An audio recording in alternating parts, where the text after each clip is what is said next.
अरे बापरे! हे काय आकाशात मला दिसलं जाळ. त्याचं काय झालं माहिती आहे का? मी आज ना सकाळी एक्सरसाइज करण्यासाठी बाहेर आले, तर हा असा व्हिडिओ काढता-काढता मी सहज आकाशाकडे नेला. म्हटलं सूर्य दाखव, तर असं मला एकदम जाळ प्रकारे दिसला. मग मी व्हिडिओ मोबाईल साईडला केला आणि पहिल्यांदा बघितलं आकाशात, की हे काय आहे? पण नाही, तो होता सूर्य मस्तपैकी थंडी गारव्याचा पडलेला. असा मस्तपैकी ऊन पडलं होतं आणि मस्त वाटत होतं सकाळ-सकाळ. पण मी घाबरून गेले ना बघून आणि ते मोबाईलमध्ये जर मला वेगळंच दिसलं, तर चला मी घरी आल्यानंतर माझं इकडं चहा बनवणं चालू होतं. म्हटलं नाश्ता करून घेऊयात. सकाळ-सकाळ उठल्यानंतर भूक लागते एक्सरसाइज वगैरे करून. पण काय हो, एक्सरसाइज करायचा आणि हे चहामध्ये सगळे आपली एक्सरसाइज केलेली मेहनत निघून जाते. पण चला, चवीचे काय म्हणतात, चोचले ते पुरवायलाच पाहिजे नाही का?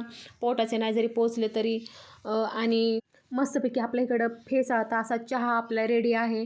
आणि मस्तपैकी चहा करता करता मग मी म्हटलं चला, कालची पुरणपोळी होते. मला कालची शिळी पुरणपोळी आणि चहा मला फार आवडतो. तुम्हाला आवडतो का? असं जर का पुरणपोळी राहिली आणि चहा मस्त लागतो बरं का. तुम्ही नक्की एकदा ट्राय करा. राहिली ना पुरणपोळी, दुसऱ्या दिवशी ना ती चहासोबत खायची. गरम खाण्यापेक्षा ना मस्त लागते. आणि हे आम्ही बायका अशाच उरलं-सुरलं आम्ही खाण्यातच आमचं जीवन कटत असेल. त्याच्यामुळे मग आमची तब्येत वाढते. मग तुम्ही म्हणता घरात बसून काही तब्येतच वाढायला लागली, असं होतं.